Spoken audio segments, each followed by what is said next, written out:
This conference will now be recorded. Alrighty, we're here with Survivor Season Two's Charlie. We are finally Hi, having an exit interview for him. How are you doing, Charlie? I'm doing amazing. I'm just here, for the free food. How have you felt since you've gotten voted out? It's been crazy. I've got loads of support, which I didn't think I would have. It's been mainly me processing my elimination because obviously it was so sudden, and obviously I've never been blindsided that brutally before. But since the season's ended, I've kind of like accepted it. It is what it is. I've spoken to people about me now, and we're all chill and stuff. So there's no bitterness or anything, so it's been good. That's good to hear. So, we're gonna go very far back talking about cast reveal. And so it might be a little bit of a rewind, but the first question is a very basic one. What was your first impression of the cast? I came into the season knowing nobody. Well, I've heard of Kermit before because he owns a massive speed server, so I've known of him. But I came into the season knowing no one, so I was like, I'm gonna have to hustle my way to get through this competition. Um, when I got put in the tribe and I found I was in nationals, that was kind of good because I kind of got a mix of all the different flavors of the world. But apart from that, I didn't know what I was going to expect. I didn't know who was like what. I didn't know what was going on. I was just kind of going with it. Yeah, definitely. And your first tribe, how did you feel that you settle in? Who did you like? Who did you not like? We was really tight. I felt like the first tribe we went to kind of broke us up, but if we didn't get tribal, I feel like we could have been a solid six through the whole game, minus the twist that we didn't know was coming out. We was all in VC every night playing Among Us. We all got along very well. It was a very mixed tribe. I feel like we all bring attributes to the tribe that kind of helped us thrive with each other. So I feel like we was one of the stronger tribes if it wasn't for popularity. Yeah, you guys did do a lot of bonding. It was very fun to come in the voice chats and listen to all the accents too. It was very, very amazing. I know all the Americans doing the VC, and I was like, oh my God, what's going on? So that second tribal council though of the game with Kremet going, how did that go? Did you want Kremet to go? Was he your first choice? How did him leaving affect your game? We had 4 days to integrate, and I kind of, because we were such an active tribe, I kind of integrated myself well. Obviously, there was pairs and duos that were tight in the tribe, but I was in a great spot in the sense that I was not a target and I had options. So I was kind of playing a Kim Spradling game where I was under the radar, but I was in control somewhat because I had the options there. So coming in, I didn't know what was going to happen. I knew Gilbert and Tibbs on the bottom, but I wanted to work with Karen and Jiv. But I found out Karen Tibbs was a type two, so I needed numbers. So I kind of had to go for someone else. So obviously I had to tell Tibbs that he was on the bottom, which kind of went back to Nate Gilbert, which I didn't realize he was integrated that well. So obviously that left by default. Kermit was the boot for that one. And then just after Kremet's elimination, he rejoined the game and you all tribe swapped. How did that go? How did that feel seeing Kremet coming back? I dropped to the floor like a sack of potatoes. I couldn't deal with it. Literally, seeing him come through. And then he cheats me. I was like, right, free jury, let's go. And then obviously he DM'd me and he was so chill about it. So I was like, either he's the best actor ever or he's generally like has not got a bad bone in his body.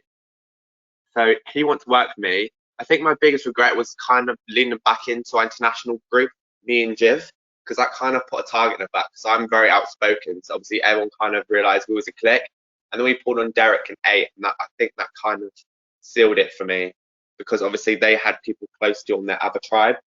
And after the Jimmy vote, I feel like I was doomed. I was definitely tribal after that. Yeah, let's talk a little bit more about that swap tribe, though.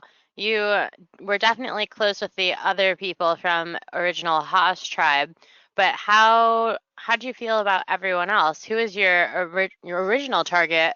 Was and then Jimmy going, was he your target? How did that work?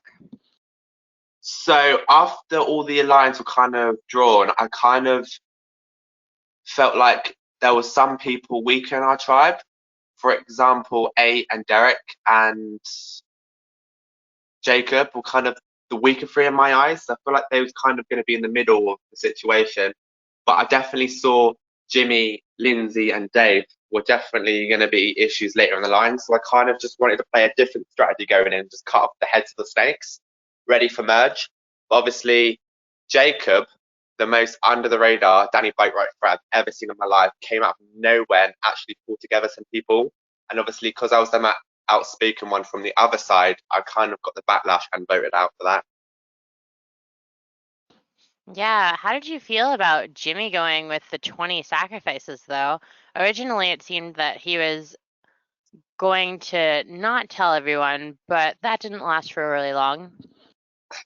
Yeah, I feel like he told me straight away. So I feel like, because originally I did tell him I wanted to work with him and Lindsay because I feel like we were strong. But then I didn't want to, because what I normally play in Survivor is I get the big threats together and go far. So I can get to the as far as I can with the big threats and just go under the radar and then watch them take each other out. That's not my normal strategy, and it's won me quite a few orgs. But I just wanted to have a bit more fun this time. So going into it, I was like, I'm going to take out the big threats, see where it goes. So obviously Jimmy was in my hit list anyway. So when he opened up and told me straight away, and he was like, "Oh yeah, me and Liz work together," I feel like I was a bit iffy with that, and I didn't want to go for that approach this time around. And obviously, didn't really play off, and I don't think I'm going to go for that strategy again. Yeah, thanks for sharing that. So let's talk a little bit more about the challenges now. How did you feel about those original challenges? It's like a challenge either way. I can't read, so when you sent massive paragraphs to explain in detail, I read it as a giant wall of white. I was like, "Oh, here." But then you was nice about NPC to explain to me. And obviously, some of the challenges like the dares, I wish I went past 6 because I didn't understand what was going on. I didn't realize it kept going. So I was like, oh my God, the dares are going to get worse because there was one about sacrificing my vote for tribal. I was like, they're going to get worse. So I kind of stopped. Obviously, when Jimmy told me about the rest of the dares, like dancing to rap, I could have annihilated that. I'm so disappointed I didn't do that. But yeah, the challenges were fun. They were very different. They weren't all apps, which I like because things of apps, I don't bother. I do it once and submit that score because I'm not a challenge beast at all. I can't do a challenge to save my life. So I kind of like the diversity of the challenges going to season. It actually gave me a bit of a chance. I could have done one something at least once if I lasted a bit longer. Yeah, if hope we wish you would have lasted longer. That was so much fun. All of your video confessionals were just so funny. We would have loved to have you longer, and we'd love to have you again too. But really, that double elimination, what would you have done if you had won immunity?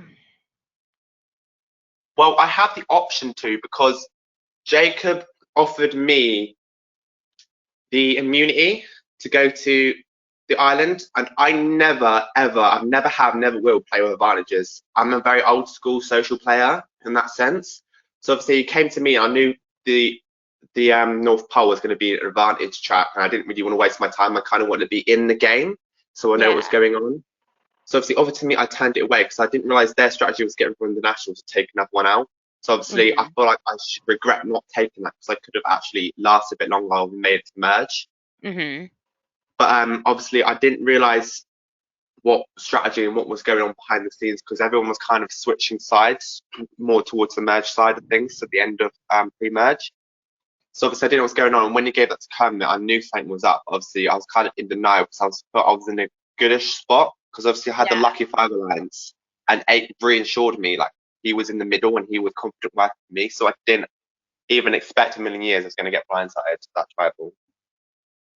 Yeah, that was a really tough tribal to watch, as everything in the pre-merge was really, really rough to watch unfold. And did you have a plan to save yourself, or were you just completely blindsided and just didn't have any idea? I mean, I had a backup plan with Dave if something did go wrong. Obviously, Dave wasn't really active because he was traveling a lot during that period of time during my elimination. So he was kind of a loose backup plan. Apart from that, I was completely out of it. I didn't realize Jacob was a player in the game. And if I did, I would have played a very different approach. I kind of underestimated certain plays, which was my downfall, and I was completely blindsided. I was not expecting that to happen.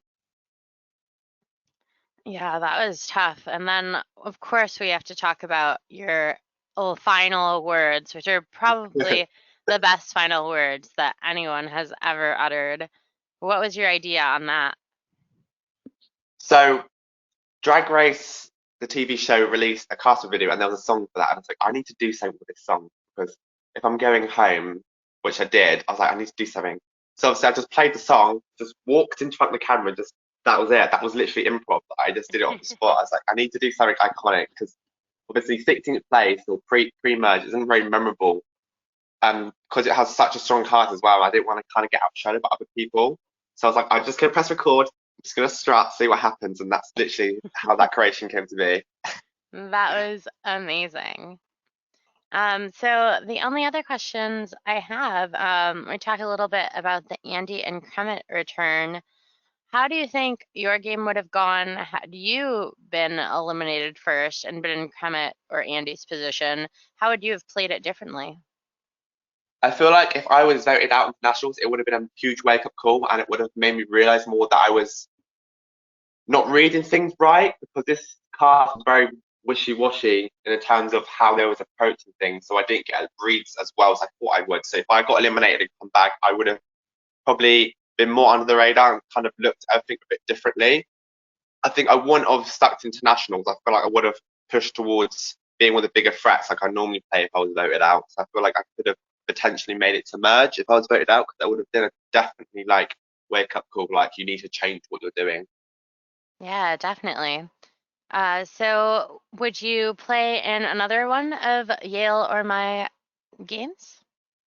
I mean, if an invite gets stuck in my letterbox, I might not say no. That's great to hear. But outside of that, I don't have any other questions for you. Do you want to share anything with us? Tell us anything at all?